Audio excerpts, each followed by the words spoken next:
Hello students, कैसे हैं आप सब। आई होप आप सब बहुत अच्छे होंगे। मैं हूं दिव्या और मैं आपका वेलकम करती हूं क्रेजी मैथ्स चैनल में।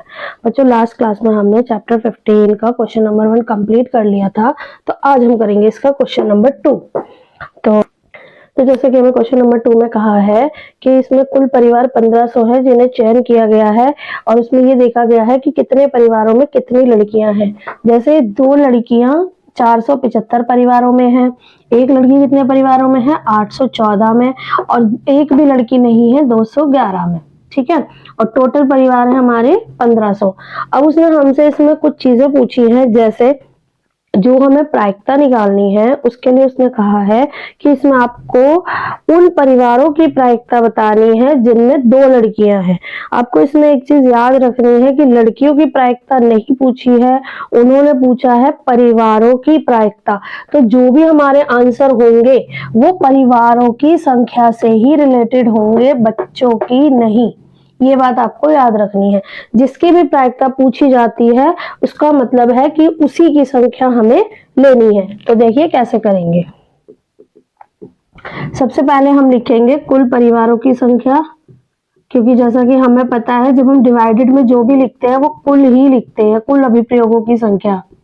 तो इसी तरह यहाँ पर है कुल परिवारों की संख्या, तो वो है 1500। उसके बाद हम बताएंगे, जैसा कि उसने हमसे पूछा है पॉइंट में, उसने पूछा है कि ऐसे परिवारों की प्रायिकता बतानी है जिनमें 2 लड़कियां हैं। तो सबसे पहले हमें पता होना चाहिए कि ऐसे कितने परिवार हैं जिनके परिवार में 2 लड़कियां हैं। तो हमारा पहला पॉइंट है ऐसे परिवारों की संख्या जिनमें 2 लड़कियां हो। तो कितने परिवार हैं ऐसे? 475। अब इसका आंसर निकालेंगे हम प्रोबेबिलिटी ऑफ ई। तो देखिए प्रोबेबिलिटी ऑफ ई क्या है? परिवारों की संख्या जिनकी 2 लड़कियां हो और डिवाइडेड बाय कुल परिवारों की संख्या। तो ऐसे कितने परिवार हैं? 475।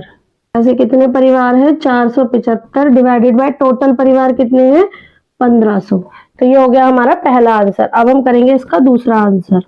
तो देखिए जैसे हमने पहला पॉइंट किया था कि जिनकी 2 लड़कियां थी उन परिवारों की संख्या लिखी और डिवाइडेड में कुल परिवार। इसी तरह दूसरे पॉइंट में उन्होंने एक लड़की के लिए पूछा था, तो एक लड़की के लिए हमने प्रोबेबिलिटी निकाल दी, 814 परिवार ऐसे हैं। और इसी तरह से तीसरा जिनमें 0 लड़की हो, मतलब एक भी लड़की ना हो, तो ऐसे परिवार है 211। तो 211 डिवाइडेड बाय 1500। तो ये हमारे तीनों पॉइंट हो गए। इस क्वेश्चन में उसने लास्ट में कहा है कि आपको इनकी जांच भी करके दिखानी है कि इन सभी का योग, जितनी भी हमने प्रोबेबिलिटी निकाली है, इन सभी का योग 1 है।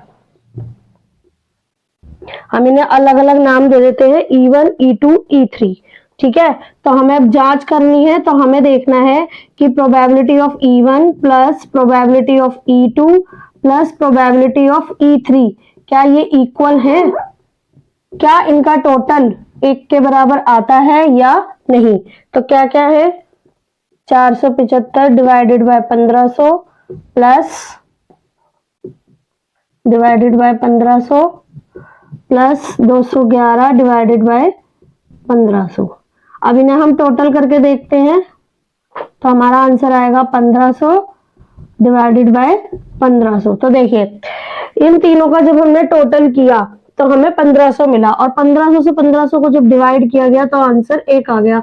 तो इसका मतलब हमारी ये सारे प्रोबेबिलिटीज सही है। हमेशा जितने भी एक ही क्वेश्चन के जो प्रोबेबिलिटीज निकलती हैं उन सभी का टोटल 1 के बराबर ही होता है, कभी भी 1 से बड़ा छोटा नहीं होता।